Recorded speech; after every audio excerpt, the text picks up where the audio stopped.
Olá pessoal, eu sou o Pedro Inácio e irei apresentar o projeto 2 de cálculo numérico. O projeto 2 ele consiste em comparar o desempenho de métodos numéricos para encontrar a raiz de função. Então, a gente tem essa função aqui e a gente vai achar as raízes dela utilizando o método da bissecção e o método de Newton. Mas como é que a gente definiu tudo isso?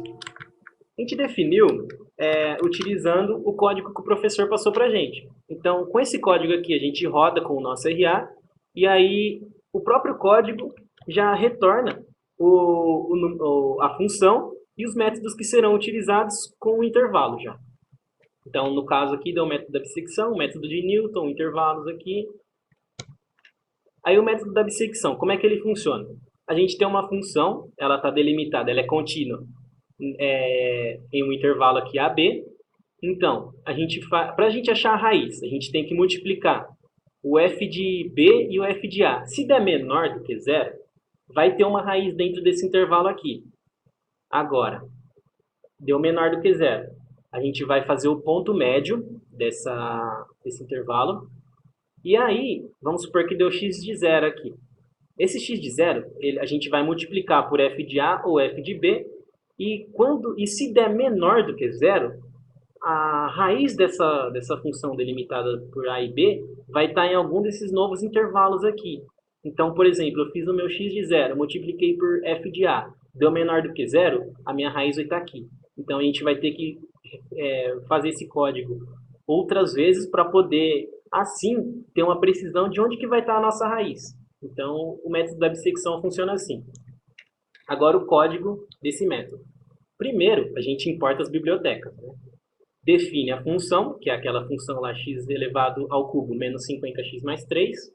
Aqui a gente tem um vetor, nparrange é um vetor, que ele vai de menos 5 até 0 com essa precisão aqui.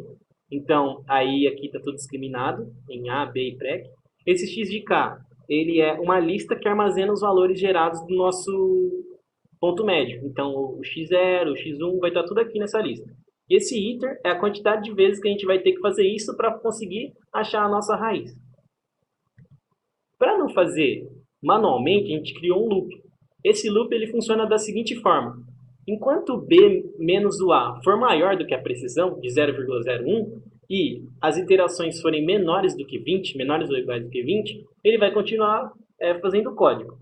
A partir do momento que algum deles for falso, esse código vai parar. Então a gente não cria um loop infinito. Então aqui a gente está printando os novos intervalos e aqui realmente começa o método da bissecção. Então a gente acha o ponto médio, né, faz A mais B dividido por 2, achamos o ponto médio.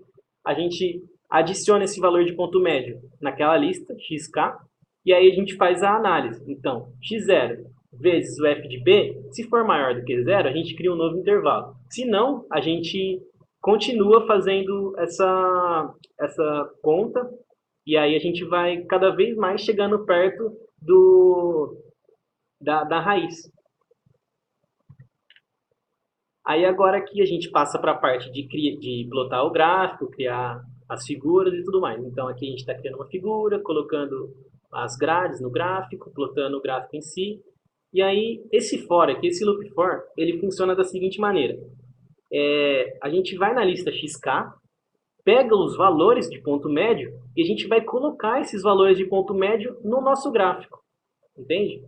Então, ficou assim esse código. Então, está tudo aqui. E aí, ó, os valores que eu falei. x0 aqui, esse primeiro ponto médio está aqui. O x1 está aqui. Então, aquele loop for serve para isso. O nosso método da bissecção ele deu errado por conta do seguinte. Vocês estão vendo aqui que o gráfico, em nenhum momento ele passou pelo zero.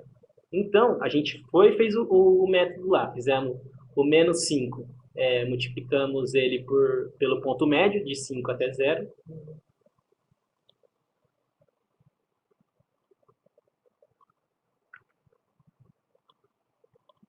Multiplicamos ele, o menos 5, fizemos um ponto médio do menos 5 até 0.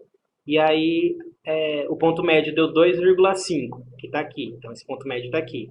Aí a gente vai e multiplica ele pelo f de A, que é o menos 5. Vai dar um outro vai dar maior do que zero. Então, aqui a gente já vai saber que a raiz da nossa função não está aqui.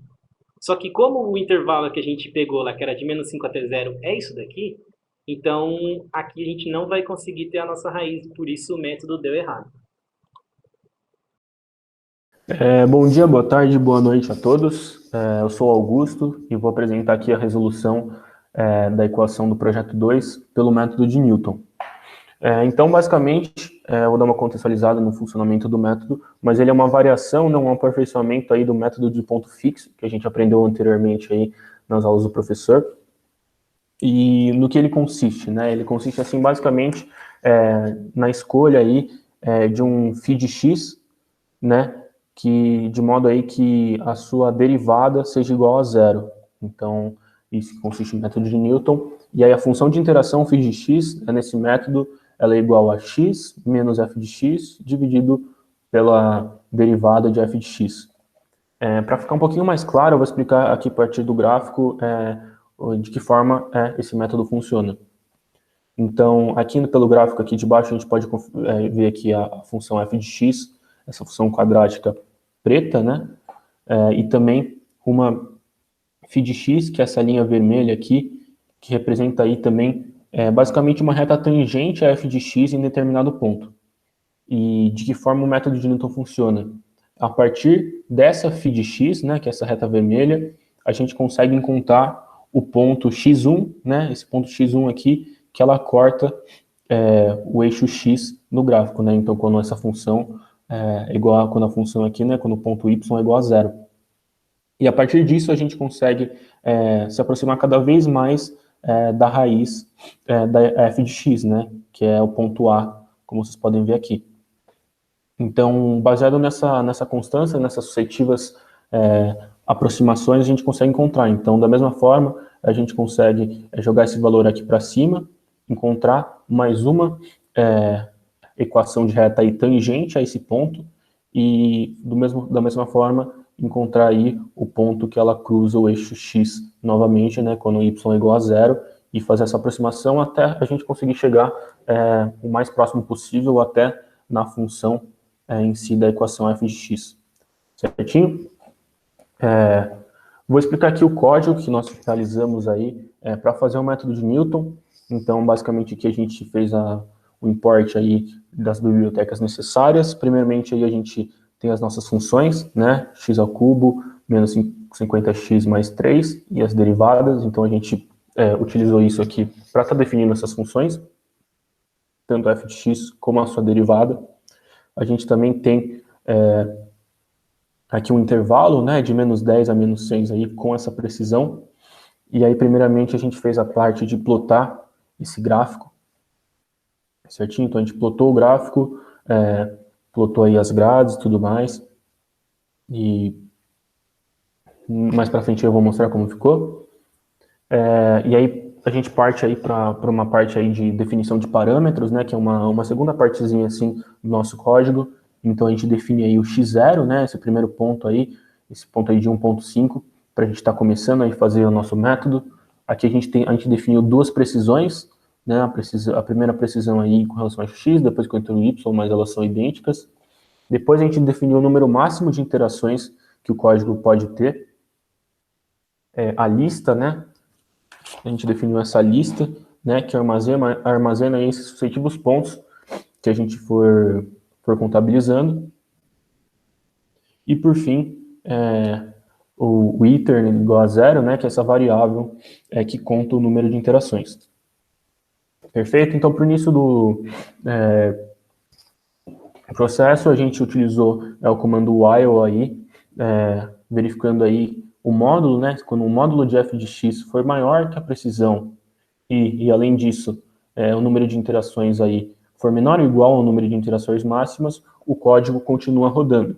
Então, ele continua rodando e ele printa aí o x0 de forma que, né, que essa aqui é a parte mais interessante do programa, né, que é a partir daquela equaçãozinha que eu passei ali no começo da explicação, né, que o xk ele é igual a x0 menos f de x0 dividido pela sua derivada no ponto x0. Certinho? Então, a gente tem também o comando dessa lista append, né, que vai adicionar os valores xk gerados. E se isso, né, a gente coloca o comando if aqui, e se isso aqui for verdade, né, então se f de x, a partir do momento que f de x for menor que a precisão, ou o módulo aí de xk menos x0 for menor que a precisão, ele dá um break aí nesse código, ele interrompe, certinho? E aí, só concretizando aqui essa parte, a gente tem, né, caso isso não aconteça, tem o x0 igual a xk, e aí a gente vai plotar mais um gráfico aqui, explicando direitinho de que forma vai consistir o programa. Então a gente vai plotar os pontos e fazer esse output. Eu vou mostrar aqui para vocês como ficou o nosso gráfico e quais valores deram, né? Então também fazendo um comparativo aí com o método da bissecção. Mas basicamente aqui a gente tem o nosso gráfico, com os pontos aqui próximos à raiz, né? Então você pode ver que cada vez mais ele ficou um pouquinho mais próximo da nossa raiz. A nossa raiz ficou igual a menos 7,1, né, aproximadamente. Deu muito próximo do cálculo aí que a gente realizou manualmente mesmo aí dessa equação. Então ela tem uma precisão um pouco melhor, né, com relação ao método da bissecção, observado anteriormente, como o Pedro comentou. E aqui a gente tem aí o número de interações que foram necessárias para a gente chegar nesse valor, né, que foram 3, e a precisão aí tanto de a função de xk, como a precisão de xk menos x0. Então foi essa a explicação, gostaria de agradecer pelo tempo, e é isso.